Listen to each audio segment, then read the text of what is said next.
Olá, bem-vindos ao podcast do Canadá para Brasileiros. Meu nome é Guilherme e eu irei conversar, quase esqueci meu nome, hein, Caio? Irei conversar com o meu irmão Caio. Oi, Caio, tudo bem? Tudo bom, Guilherme? Tudo bem.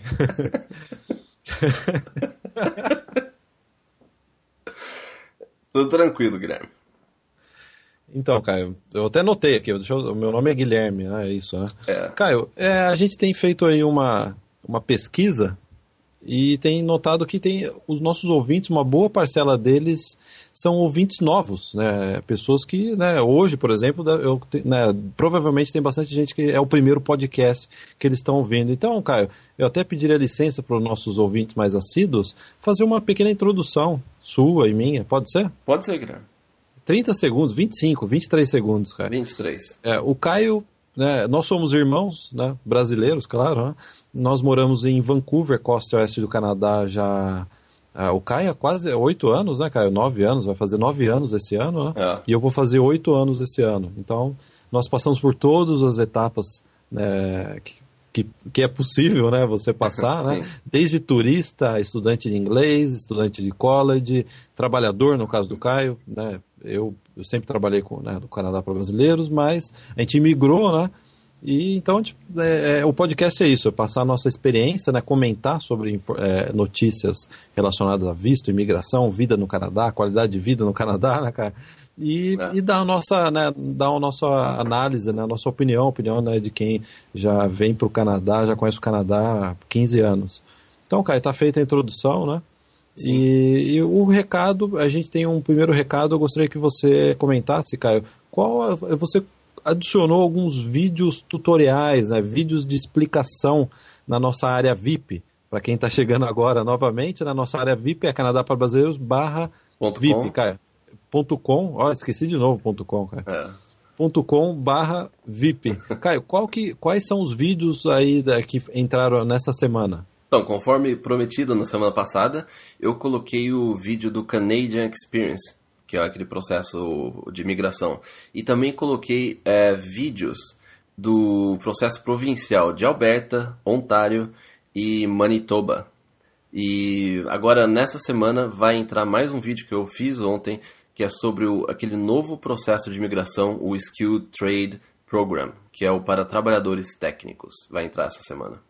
Então, cara, esses vídeos são vídeo tutoriais, ou seja, né, você coloca a imagem do seu computador e você vai navegando no site do governo, não é isso? Sim. E explicando, aí, dando essa primeira orientação, né, de como a pessoa dá, né, o primeiro, né, a introdução mesmo, né, como você navega, onde estão, né, as informações, dando... O que eu acho que é muito importante, né, Caio? Às vezes a gente acaba passando, já falando de imigração, quando tem muitas pessoas que estão chegando agora e precisam, né, de uma orientação mais geral e básica a respeito, né, da imigração para o Canadá. Sim, inclusive, essa semana eu vou colocar esse vídeo do Skill Trade, que é para trabalhadores técnicos, e também mais um vídeo mais curto, que é um vídeo de introdução sobre a imigração para o Canadá e quais são os processos, e, né, como se fosse o básico do básico mesmo. Quer dizer, o foco principal é realmente, né, as pessoas que estão chegando interessadas em imigração, acessar esses vídeos, né, são vídeos curtos, né, Caio, 10, 15 minutos, né? Não, 20, 30 minutos. O Canadian Experience foi um vídeo de 1 hora, o PNP de Ontário, meia hora, Manitoba, meia hora também, Alberta, 35 minutos, o de British Columbia foi de 1 hora. Quer dizer, mas num final de semana você consegue...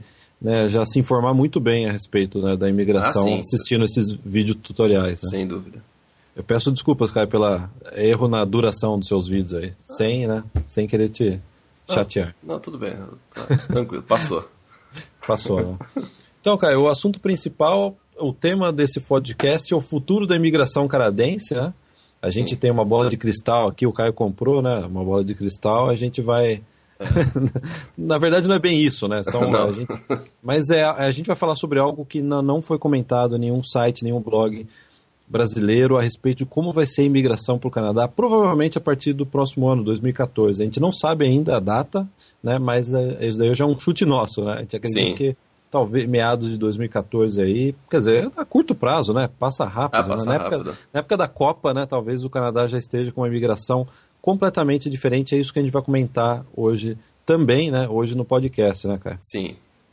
Caio, o assunto gostaria de comentar, essa semana o governo divulgou, você até publicou no seu blog, que o Canadá bateu recorde no número de estudantes internacionais, né? Ou seja, recorde no número de emissão de vistos de estudante. Parece que passou de 1 milhão, né, Caio? Passou de 1 milhão. Teve até uma comparação entre os anos anteriores e 2012 foi assim, disparado e tá essa crescente aí vai continuar. E eu acho que também uma parte desse crescimento também, principalmente na área de... Para quem vem estudar faculdade e universidade, é devido também às chances de imigração após você concluir uma faculdade no Canadá e obter uma oferta de emprego, né? Ou uma experiência de trabalho. Então, sem dúvida que esses atrativos aí, eles tornam o Canadá mais interessante para quem quer emigrar no futuro. E quem quiser saber mais sobre esse recorde, né, na emissão de vistos, vai no Canadá para Brasileiros, né, na capa ou no blog do Caio, que fica dentro do Canadá para Brasileiros, tem um post exatamente sobre isso. O Caio faz uma análise a respeito das possíveis causas, né, das razões para esse recorde, né, então é bastante interessante. Recomendo dar uma lida nesse post. Caio, em segundo, a outra notícia dessa semana também. O Canadá divulgou os números da imigração referente ao ano passado, né, os números fechados de 2012, e o Canadá registrou 257 mil novos imigrantes. O que significa, né, 257 mil novos imigrantes em 2012? Significa que o Canadá manteve a média, né, a média recorde da história do Canadá, né? Então, nos últimos anos, se eu não me engano, desde 2004, o Canadá vem numa crescente e atingiu essa média de 250 mil imigrantes por ano. E ano passado, né, com todas essas mudanças na imigração, né, cara? Sim. Com toda essa... né, o processo federal foi pausado, né? Não pausado, passou a receber menos aplicações. Mesmo assim, né, o Canadá manteve aí essa média, esse volume altíssimo de 257 mil imigrantes. E aí, Caio, interessante ainda dizer que desses 257 mil, aí vai o que você estava falando agora há pouco, né? 9.300 pessoas imigraram através do Canadian Experience. Então, Caio, 10 segundos, o que é o Canadian Experience? O Canadian Experience é um programa de imigração, né, uma das categorias que facilita você obter o visto você se qualifica para o processo de residente permanente se você tem uma experiência de trabalho no Canadá, ou seja, se você estudou num college, daí você começou a trabalhar.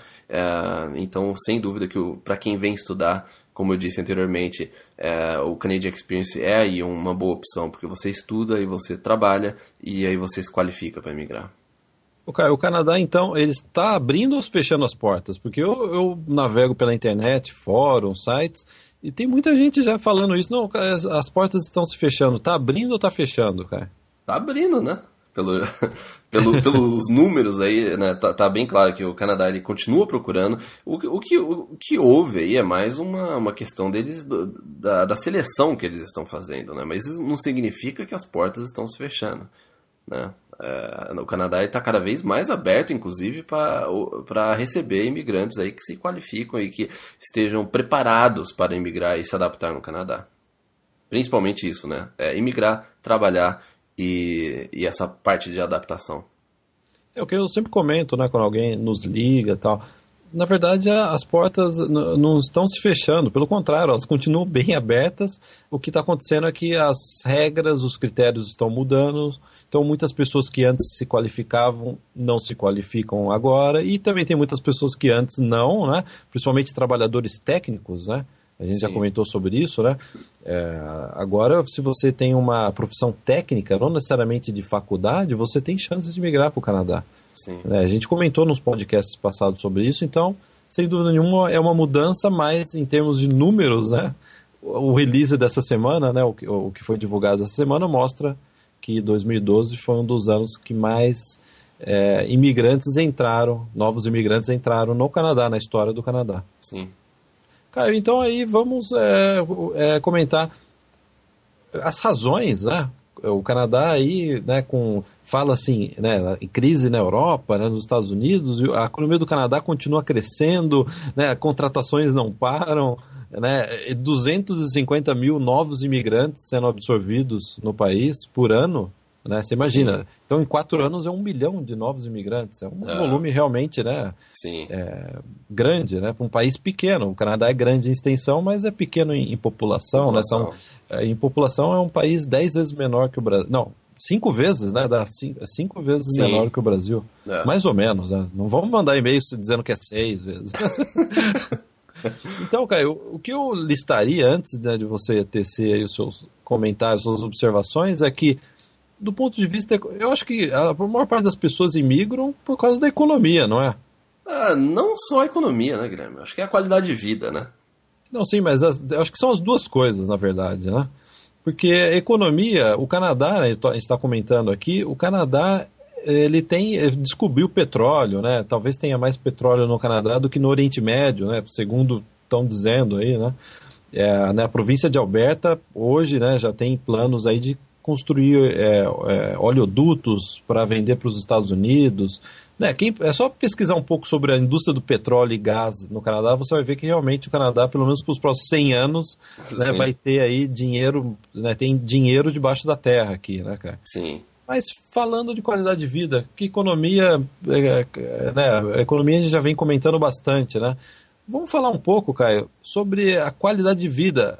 Não ficar só, não, o Canadá tem a melhor qualidade de vida, mas o que especificamente, né, você, Caio, por exemplo, né, que migrou para o Canadá, já mora aqui há quase 10 anos, o que você considera qualidade de vida, assim, de forma, né, bem palpável? Não, para quem já acompanha o nosso trabalho há um tempo, já sabe que, porque eu já falei isso antes, que um dos principais, ou se bobear, o principal motivo que eu resolvi mudar para o Canadá é a questão da qualidade de vida e da segurança, mais em específico, né?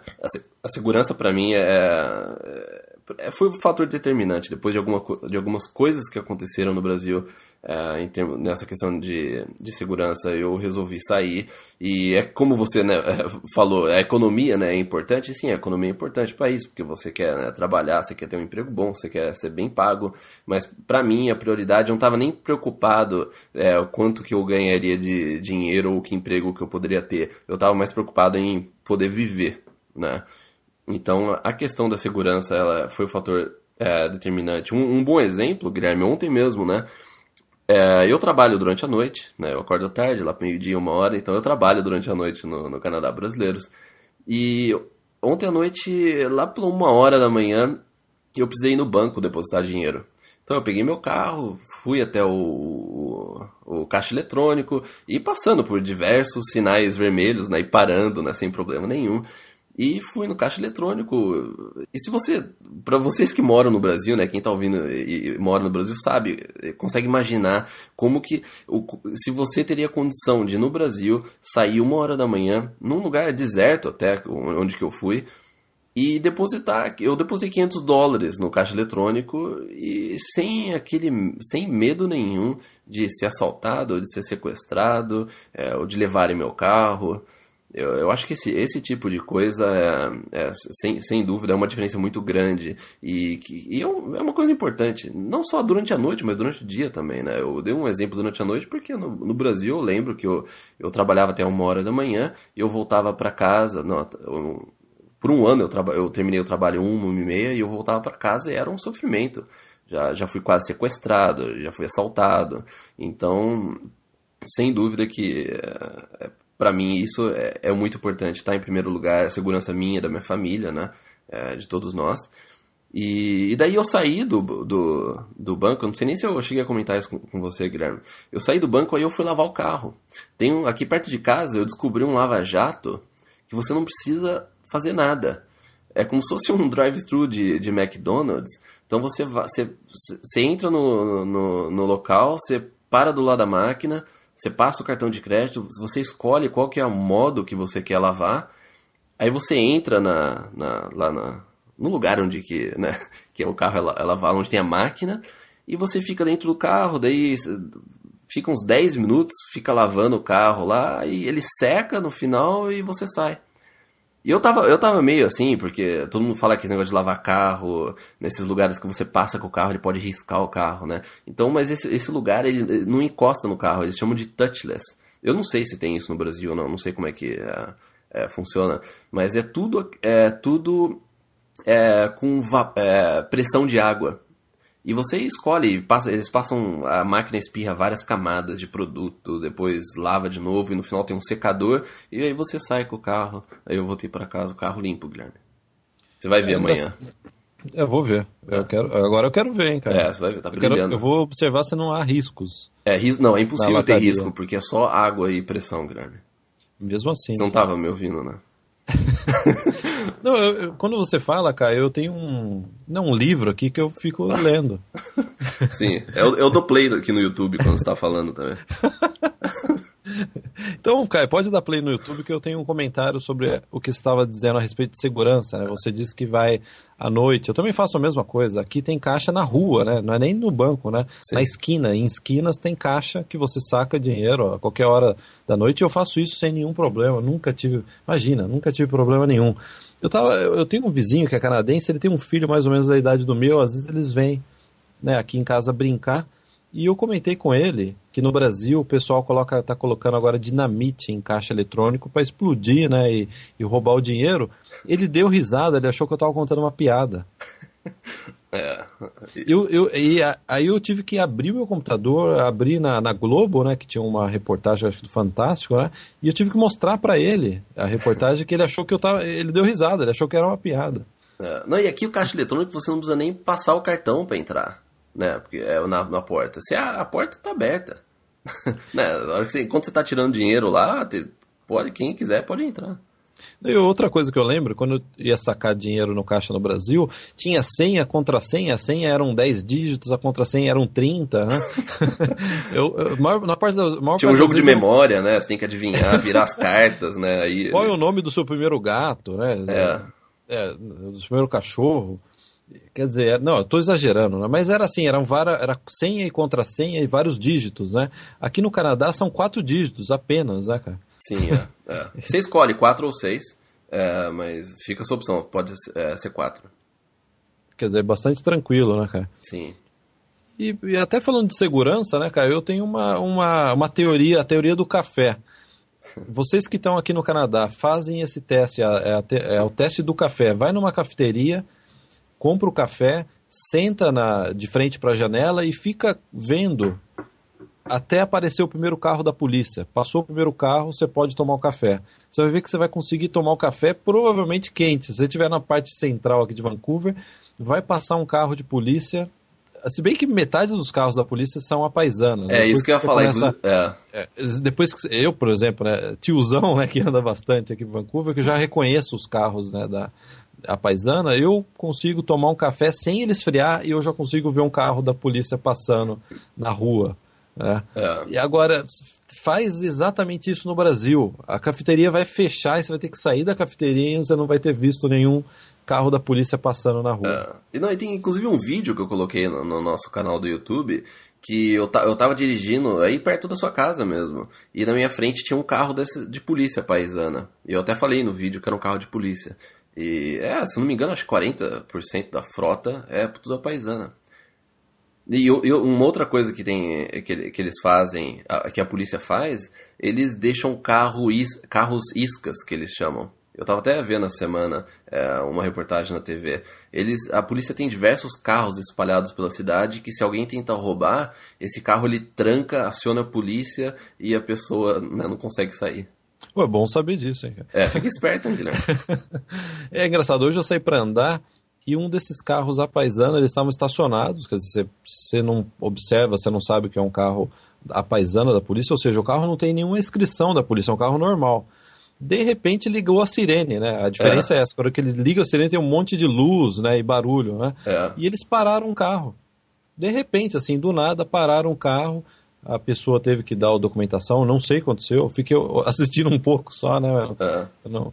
Quer dizer, isso é interessante aqui, né? Eu vi isso acontecer na estrada, na semana passada, quando eu tava indo pra Downtown, passou uma caminhonete, tipo essas S10, né? E era uma caminhonete da polícia.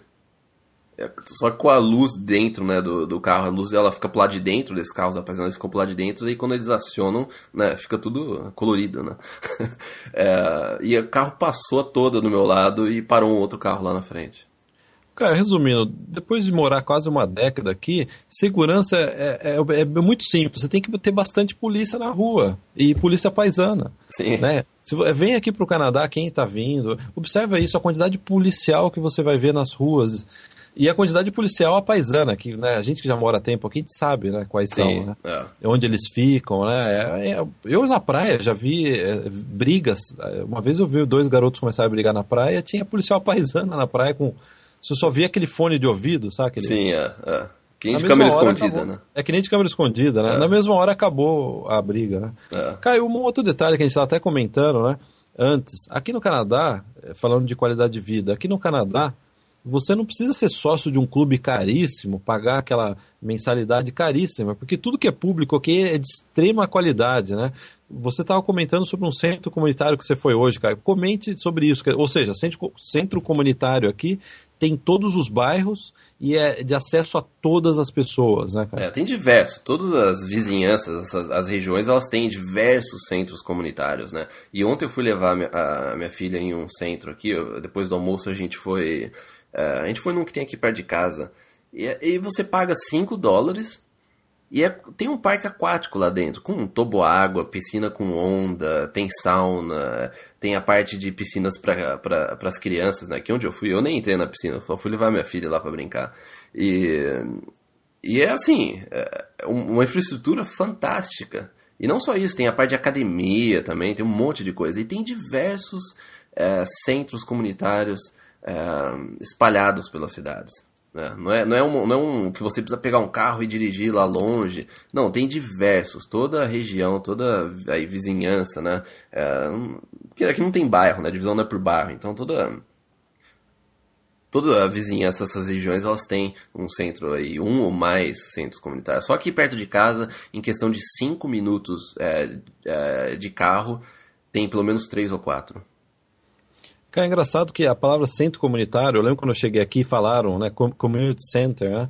Quando eu cheguei aqui, eu achava que aquele era um lugar que servia sopa. Você pode ir lá tomar sopa.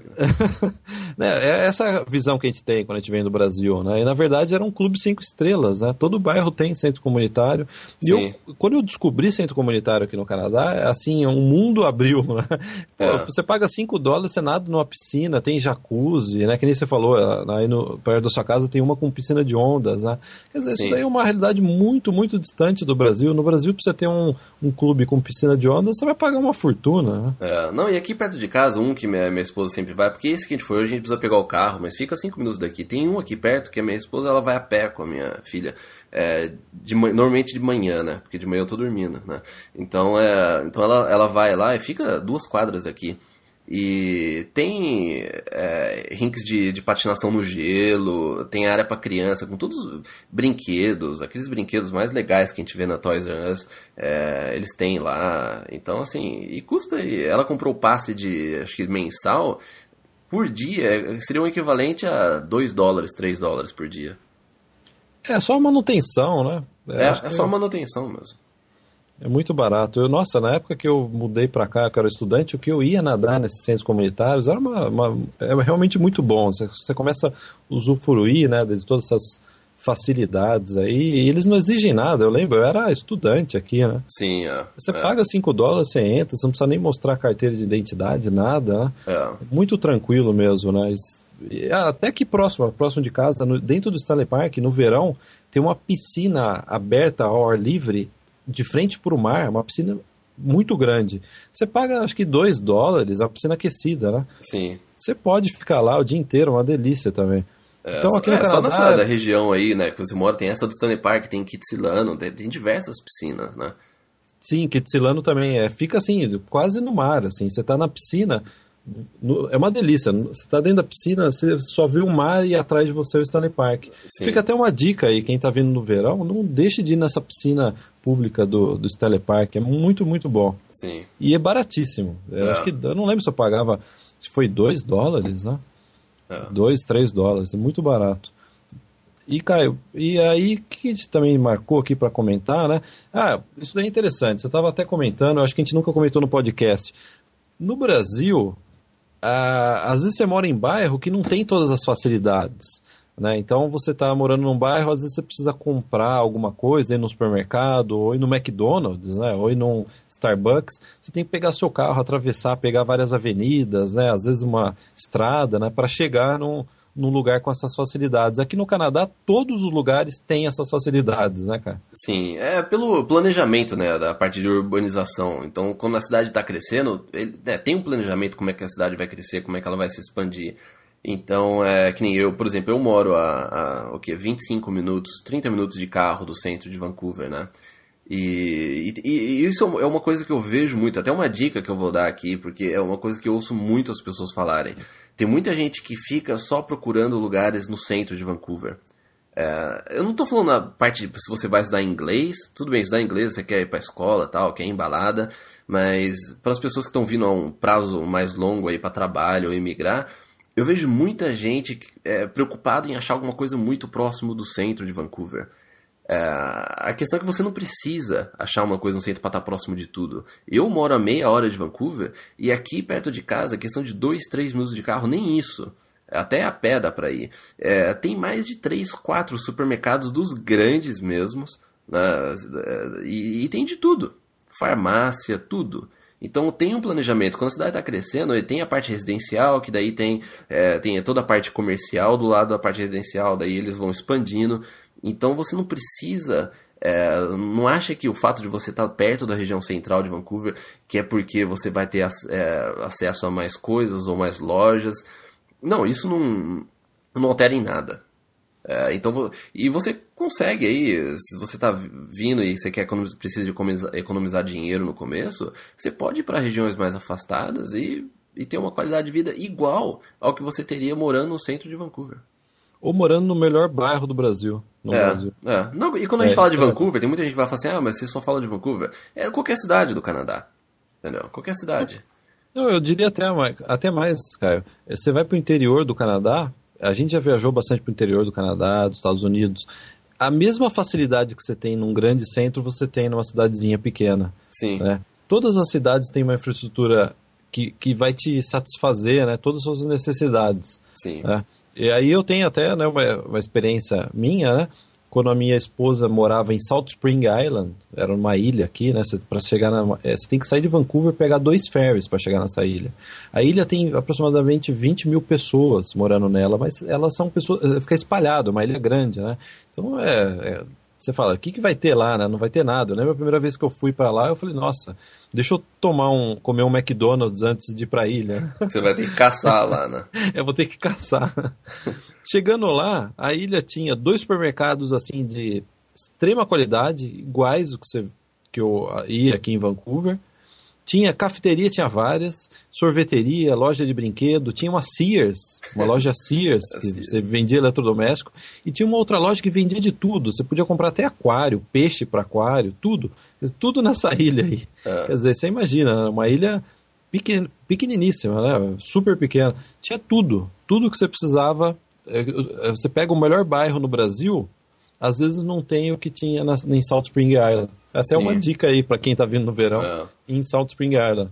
Não, e outra coisa que eu esqueci de mencionar é essa questão das regiões. Eu falei que todas as regiões aqui, eles têm esses centros comunitários. E não só isso. As regiões, essas vizinhanças, todas elas também têm um parque recreativo. Um bom exemplo, aqui perto de casa, 2 quadras da porta aqui de casa, véio, questão de 3 minutos a pé, tem...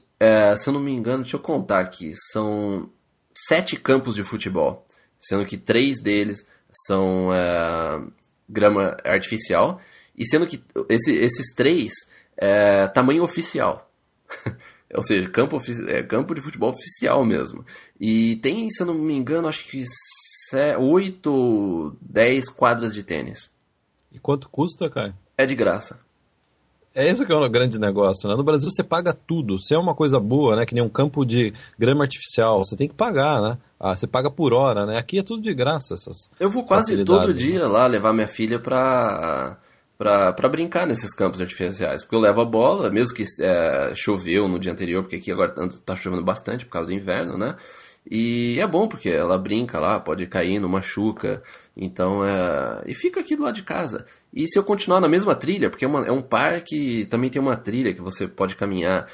Se eu caminhar mais 10 minutos, vai para um outro parque, onde tem um playground para criança, tem um monte de coisa também. Então a gente fica alternando entre esses dois aí, para nem precisa pegar o carro, só vai a pé mesmo, passeia. Aqui tem mais campo, em Vancouver acho que tem mais campo de futebol do que no Brasil. Não tô falando no Brasil inteiro, né? Tô falando assim, comparação, né? Quando você mora, é mais fácil você achar um campo para jogar futebol do que você acha no Brasil. E os campos aqui, a grama continua. No Brasil, né, se é um lugar que joga muita bola, lembra? Vai ficando tudo rala a grama, né? Não sei como que eles fazem isso aqui. Eu acho que não é porque no inverno ninguém joga. Aí até, cara, eu lembrei de uma história de quando eu cheguei aqui, você já estava aqui, você me convidou para jogar futebol. A época que eu jogava futebol. E a gente chegou num campo de grama sintética maravilhoso, muito bonito, no centro de Vancouver, né? Perto de Chinatown, né? Quem está aqui em Vancouver sabe, né? Um campo que você dá para você ver a hora que você sai você está no Skytrain, próximo de Chinatown. E eu lembro que eu cheguei lá e falei, cara, quanto que eu tenho que pagar? Eu já estava aborrecido. Eu falei, putz, já cheguei, já vou ter que pagar. Né? Aí você falou, não, é de graça, é público. Você leva a eu falei, bola, então por que não tá cheio, né? Aquela mentalidade que eu ainda tava, né? De brasileiro, né? Então por que esse campo não tá lotado de gente jogando bola? É porque você tá no Canadá, né? Tem campo pra todo mundo. Tem muito campo. E assim, eu posso falar isso porque eu já morei em diversos, eu já mudei pelo menos umas 6, 7 vezes aqui no Canadá. E toda a vizinhança que eu morava tinha. Onde que eu morava, até ano retrasado, quando eu morava num outro apartamento, ele tinha também 2 campos de futebol do lado, em frente. Da minha janela eu conseguia ver esses campos e quadras de tênis também. Então, assim, tem muito disso, muito. Parques, playground para crianças, campos de futebol e quadras de tênis. Isso daí é espalhado por toda a cidade. Caio, a gente deu uma de João Kleber hoje. No começo do programa eu disse que a gente ia falar, né, em primeira mão, nenhum outro blog, nenhum outro site comentou sobre imigração, né? A gente ficou batendo um papo aí, mantendo suspense, né? É verdade. Para. Tem ainda esse tópico, né? E tem o tópico principal do programa. Eu tenho gente que eu acho que tá brava com você. Você tá falando de campo aí, de futebol, e a pessoa... E no começo eu anunciei isso, hein, cara? Eu peço desculpas por ter me estendido. Então, o que a gente vai comentar nesse programa? Né, que eu acho que é o principal aí, para que, é claro, o que a gente comentou agora, que a gente estava conversando, para as pessoas terem uma ideia de como é a nossa vida aqui no Canadá. Mas agora, do ponto de vista de migração, né, o Caio fez uma pesquisa aí, né, e trouxe esse tema do programa que é Caio, vamos parar de enrolar, né, Caio? Fala logo. O que vai mudar na imigração, provavelmente a partir do ano que vem? Isso daí é uma previsão nossa, a gente não tem certeza, mas que vai mudar. Qual que é o conceito aí que vai entrar na imigração canadense que vai colocar aí vai alterar todos os critérios, né, todo o sistema de seleção de candidatos? Sim, o que eles querem fazer com a imigração do Canadá é um sistema semelhante ao sistema de imigração da Nova Zelândia e da Austrália. E como que funciona isso? Os candidatos, se você tiver a intenção de migrar, você quer migrar para o Canadá, você vai preencher um formulário online e você vai enviar esse formulário. A partir daí, eles vão analisar você, o seu perfil, a sua experiência de trabalho, a parte do idioma. E se você aí eles consideram que você aí se qualifica para isso, você pode dar entrada no processo de residente para o visto, né, para você poder imigrar. Então, o que eles querem fazer é uma triagem. E você manda tudo online e eles analisam o perfil e aí sim você pode aplicar. Não vai ser aquele negócio que todo mundo pode aplicar, né? Então essa parte da aplicação eles vão reduzir apenas as pessoas aprovadas pela essa triagem que eles vão fazer anteriormente online. E é o que eles chamam de expressão de interesse, né? Traduzindo para o português, né? Sim. Você manifesta interesse em migrar para o Canadá, manda, né, esse interesse seu, né, com o seu perfil, né, tudo, e aí eles vão decidir entre todas as pessoas que se manifestaram interessadas em migrar para o Canadá, né, a província junto com o governo federal vão fazer uma seleção e escolher os melhores candidatos. Caio, Sim. eu acho que isso... Não, desculpa. Não, só que eu ia só um detalhe que eu ia completar, porque agora eles estão fazendo muita pesquisa com empregadores, né, empresas canadenses. E, então, eles também querem trazer os empregadores para participar desse processo. Então, vamos supor que aí você manda a sua aplicação online, sua aplicação vai estar junto num banco de dados aí com diversas outras, todas as outras pessoas, e as empresas elas podem ter acesso a esses perfis e de repente poder indicar alguém que está nessa base de dados para uma vaga que eles estão precisando. Então o governo está trabalhando bem próximo com as empresas agora, porque no final das contas o que o governo quer fazer é trazer pessoas qualificadas e pessoas com chances boas de emprego ou pessoas já com uma proposta de emprego, né? Então o que eles estão fazendo é isso, o que eles querem fazer é que essa aplicação crie uma base de dados para empregadores poderem ter acesso, províncias. Vamos supor que uma província está com carência em uma determinada área. Então essa província vai ter acesso a essa base de dados, ver pessoas com o perfil que eles estão procurando e de repente oferecer aí essa oportunidade de você não precisar necessariamente aplicar para um processo, né, geral ou federal, e você aplica diretamente para a província. Né? E eu lembro que eu mencionei isso em algum podcast nosso no final do ano passado, ou foi o primeiro podcast deste ano, de 2013. Eu havia mencionado alguma coisa sobre isso, sobre essa questão as províncias poderem ter acesso a uma base de dados para poder escolher um candidato aí, e esse candidato ele migra através da província e não do federal ou outro processo. Cara, e até estava lendo, no próprio site da imigração você já encontra informações sobre esse plano deles de implementação, né?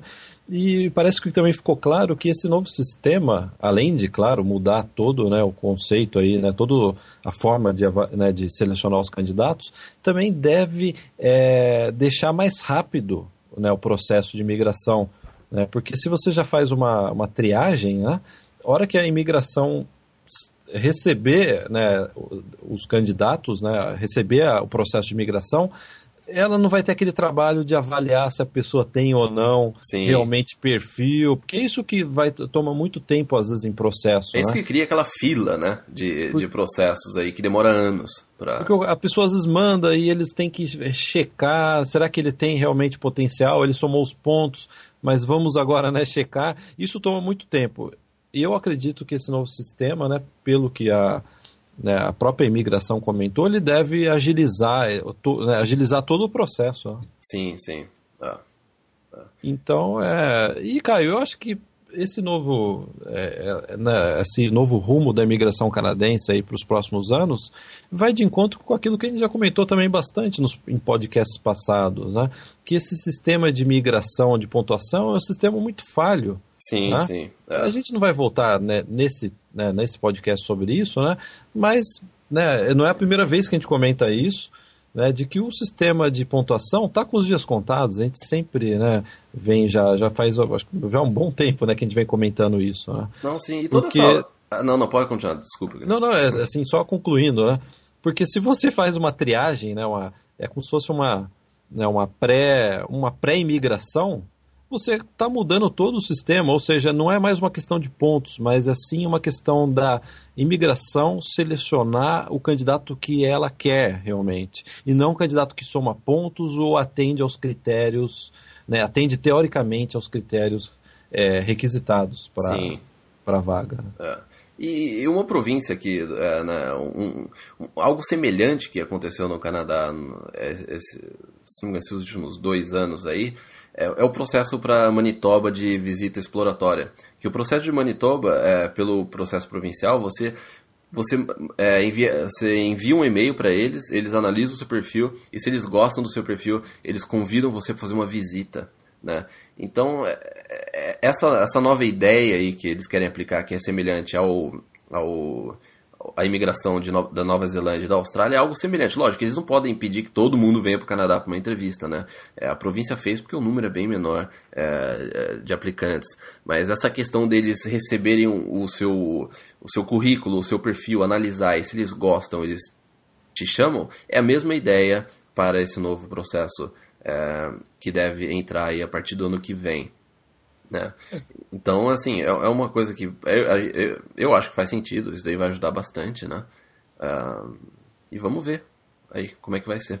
E só para um detalhe, esse processo de Manitoba agora, eu sei que tem gente que está interessado, ele está pausado agora, a gente não sabe exatamente quando que ele vai voltar, pode ser que ele volte em maio agora, ou antes, mas é que eles já atingiram as cotas, então agora tá pausado agora. Então, cara, só deixando claro que isso que a gente está comentando aqui não é boato, não é que a gente ouviu, está no site da imigração.